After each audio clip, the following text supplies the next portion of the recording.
ಎಲ್ಲರಿಗೂ ನಮಸ್ಕಾರ. ಇದು ಸುದ್ದಿ ವಿಶ್ಲೇಷಣೆ. ನಾನು ಶಶಿಧರ್ ಭಟ್. ಇದು ನನ್ನ ಡಿಜಿಟಲ್ ವಾಹಿನಿ. ಇದನ್ನು ಲೈಕ್ ಮಾಡಿ, ಸಬ್ಸ್ಕ್ರೈಬ್ ಮಾಡಿ, ಬೆಲ್ ಐಕಾನನ್ನು ಪ್ರೆಸ್ ಮಾಡೋದಕ್ಕೆ ಮರಿಬೇಡಿ.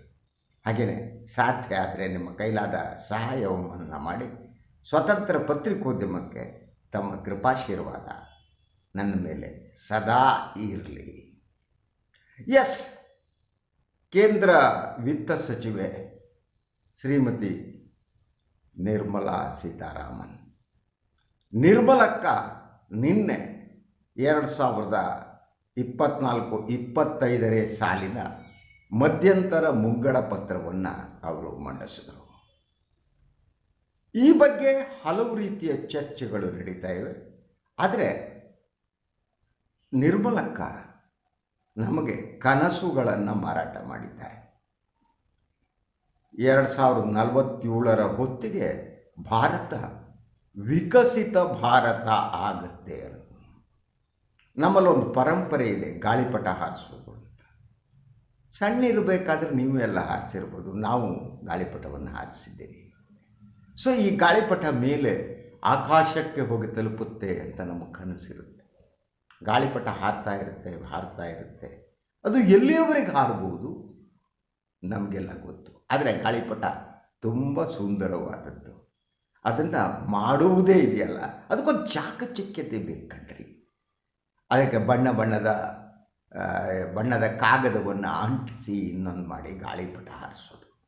ನನಗೆ ನಿನ್ನೆ ಮುಂಗಡ ಪತ್ರವನ್ನು ನೋಡಿದಾಗ ಹಾಗನ್ನಿಸ್ತು, ಇದರಲ್ಲಿ ಗಾಳಿಪಟವನ್ನು ಹಾರಿಸಿದ್ದಾರೆ ಅಂತ.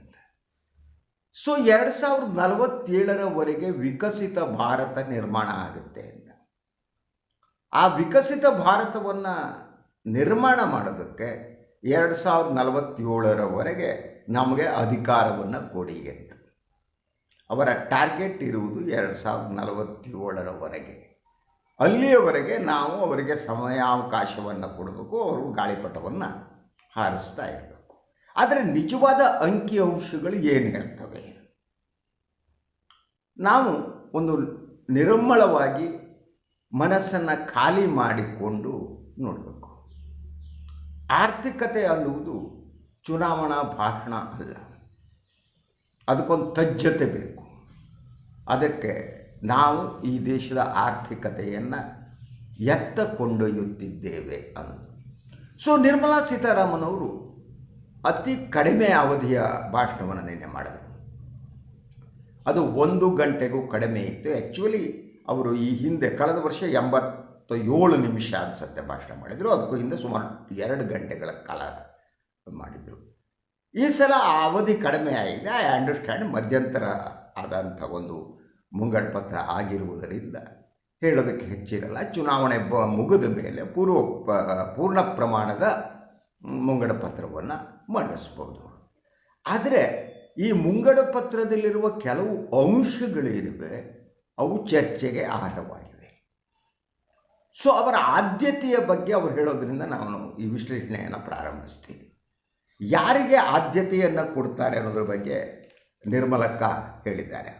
ಒಂದು, ಬಡವರಿಗೆ ನಾವು ಆದ್ಯತೆಯನ್ನು ಕೊಡ್ತೀವಿ, ಮಹಿಳೆಯರಿಗೆ ಆದ್ಯತೆ ಕೊಡ್ತೀವಿ, ರೈತರು ಮತ್ತು ಯುವ ಜನರತ್ತ ನಾವು ಹೆಚ್ಚಿನ ಲಕ್ಷ್ಯವನ್ನು ಕೊಡ್ತೀವಿ, ಅದು ನಮ್ಮ ಆದ್ಯತೆ ಅಂತ. ಈ ಹೇಳಿಕೆಗೆ ಪೂರಕವಾದ ಅಂಕಿಅಂಶಗಳಿವೆಯೇ?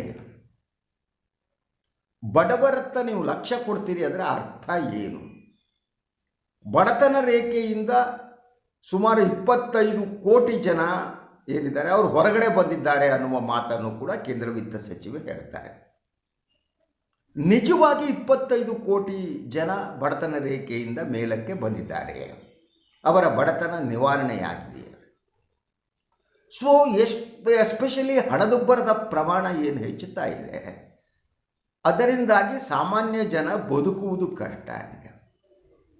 ಬಡವರ ಪರಿಸ್ಥಿತಿ ಹಾರಿಬಲ್ ಆಗಿದೆ. ಶ್ರೀಮಂತರು ಶ್ರೀಮಂತರಾಗ್ತಿದ್ದಾರೆ. ಇದು ವಾಸ್ತವ ಸ್ಥಿತಿ. ಅಂಕಿಅಂಶಗಳು ಅನ್ನ ನೀಡೋದಿಲ್ಲ. ಅಂಕಿಅಂಶಗಳನ್ನು ಹೇಗೆ ಬೇಕಾದರೂ ತಿದ್ದಬಹುದು. ಈ 25 ಕೋಟಿ ಜನ ಬಡತನ ರೇಖೆಯಿಂದ ಹೊರಗಡೆ ಬಂದಿದ್ದಾರೆ ಅನ್ನುವ ಹೇಳಿಕೆಯನ್ನು ಅದಕ್ಕೆ ಬೇಕಾದ ಸಾಕ್ಷ್ಯಾಧಾರಗಳಿಲ್ಲದೆ ನಂಬೋದು ಹೇಗೆ?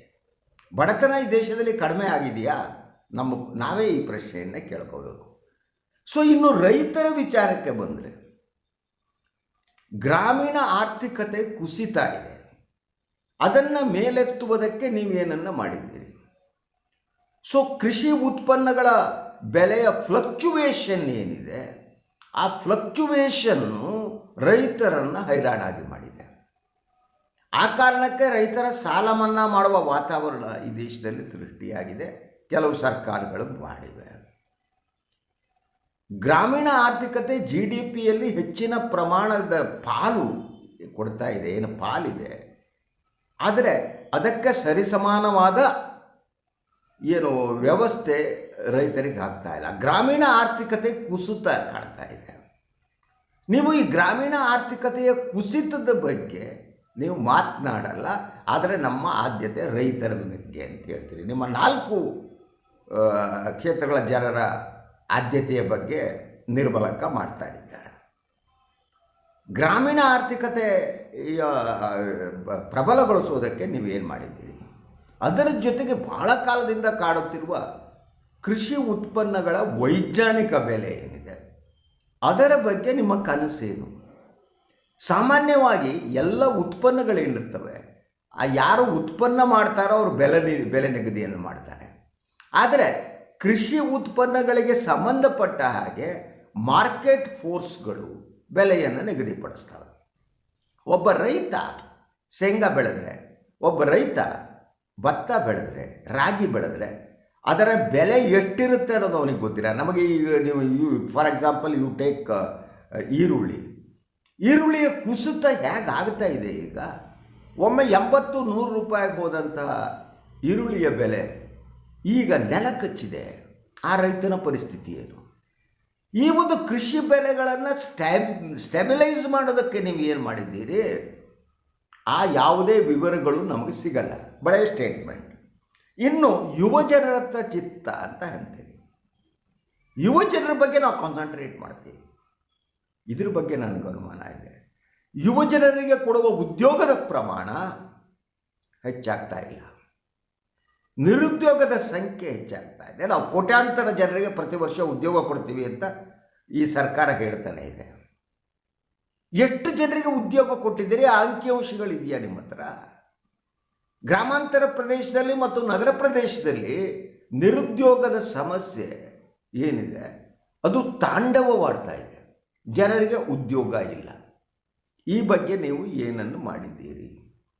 ಯಾವ ಅಂಕಿಅಂಶವೂ ಇದ್ರ ಬಗ್ಗೆ ಇಲ್ಲ.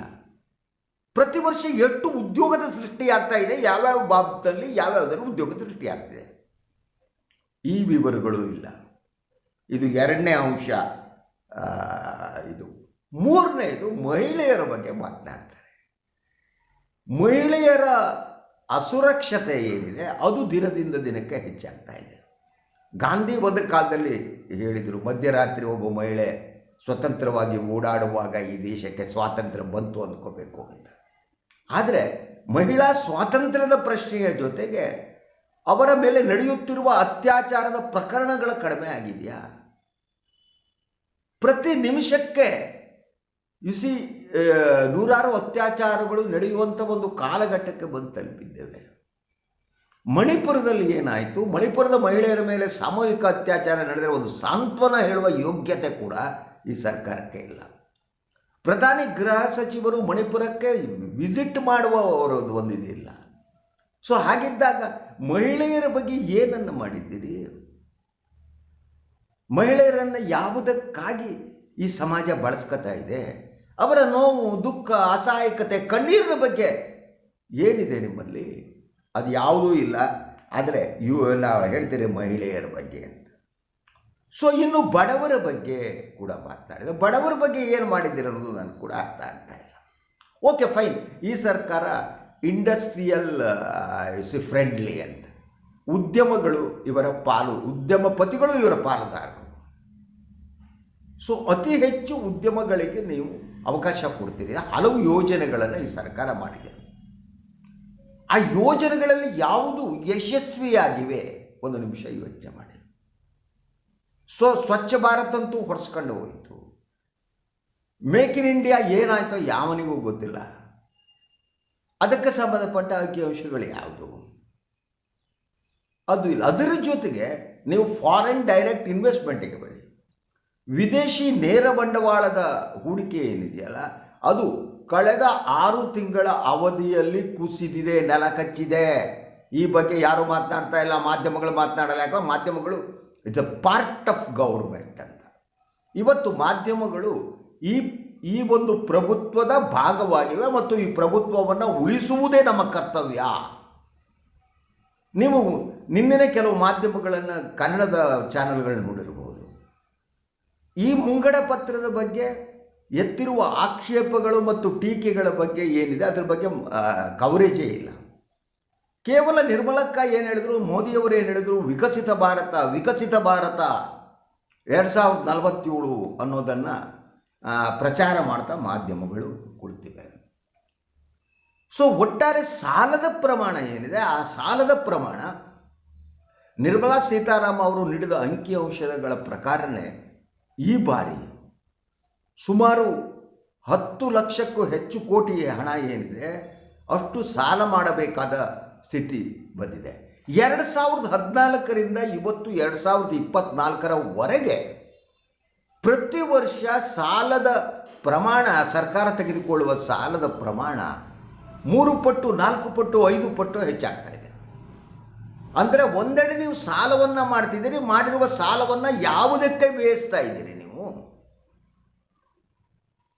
ನಿಮ್ಮ ಕೈಯಲ್ಲಿ ಹಣ ಇಲ್ಲ. ಆ ಕಾರಣಕ್ಕಾಗಿಯೇ ಭಾರತದ ಸುತ್ತಮುತ್ತ ಇರುವ ಎಲ್ಲ ದೇಶಗಳಿಗೆ ಏನು ಪ್ರತಿ ವರ್ಷ ಸಹಾಯವನ್ನು ಕೊಡಲಾಗ್ತದೆ. ಸುಮಾರು 10% ಡೌನ್ ಆಗಿದೆ. ಅದು ಕೂಡ ಮುಂಗಡ ಪತ್ರ ಹೇಳುತ್ತೆ. ನಿಮಗೆ ಕೊಡೋದಕ್ಕೆ ಹಣ ಇಲ್ಲ, ಆದರೆ ಒಂದು ಸುಂದರವಾದ ಚಿತ್ರವನ್ನು ನಮ್ಮ ಮುಂದೆ ಇಡ್ತಾ ಇದ್ದೀರಿ ನಿರ್ಮಲಾ ಸೀತಾರಾಮನ್. ಆ ಚಿತ್ರ ನೋಡುವುದಕ್ಕೆ ತುಂಬ ಸಂಬಂಧ ಆಗಿ ತುಂಬ ಚೆನ್ನಾಗಿರುತ್ತೆ ಚಿತ್ರ. ಆದರೆ ಆ ಚಿತ್ರವನ್ನು ಮನೆಯ ಗೋಡೆಗೆ ನೇತಾಕ್ಬೋದು ಅಷ್ಟೇ, ಅದು ವಾಸ್ತವ ಅಲ್ಲ ಅನ್ನೋದು. ಆದ್ದರಿಂದ ಇದು ಗಾಳಿಪಟ ಹಾರಿಸುವ ಮುಂಗಡ ಪತ್ರವೇ ಹೊರತು ಬೇರೆ ಏನೂ ಅಲ್ಲ ಅಂತ ಹೇಳೋದಕ್ಕೆ ಇಷ್ಟಪಡ್ತೀನಿ. ಎನಿವೆ, ಇದಾಗಿತ್ತು ಇವತ್ತಿನ ಸುದ್ದಿ ವಿಶ್ಲೇಷಣೆ. ನನ್ನ ವಾಹಿನಿಯನ್ನು ಲೈಕ್ ಮಾಡಿ, ಸಬ್ಸ್ಕ್ರೈಬ್ ಮಾಡಿ, ಬೆಲ್ ಐಕಾನ್ ಪ್ರೆಸ್ ಮಾಡೋದಕ್ಕೆ ಮರಿಬೇಡಿ. ಹಾಗೆ ಸಾಧ್ಯ ಆದರೆ ಸಹಾಯ ಮಾಡಿ. ಕೊನೆಯ ಮಾತು, ಈ ಮುಂಗಡ ಪತ್ರ ಹೇಗಿದೆ ಅನ್ನೋದನ್ನು ನಾವು ನಿರ್ಮಲಾ ಸೀತಾರಾಮನ್ ಅವರ ಪತಿದೇವರಿಗಾಗಿಲ್ಲ, ಪರಕಾಲ್ ಪ್ರಭಾಕರ್ ಅವ್ರ ಹತ್ರ ಕೇಳ್ಬೋದು ಅಂತ ಹೇಳ್ತಾ ಇವತ್ತಿನ ಸುದ್ದಿ ವಿಶ್ಲೇಷಣೆ ಮುಗಿಸ್ತೀನಿ. ಇನ್ನೊಂದು ವಿಚಾರದಾಗ ಬರ್ತೀನಿ. ಎಲ್ಲರಿಗೂ ಇವತ್ತಿನ ದಿನ ಒಳ್ಳೆಯದಾಗಲಿ. ನಮಸ್ಕಾರ.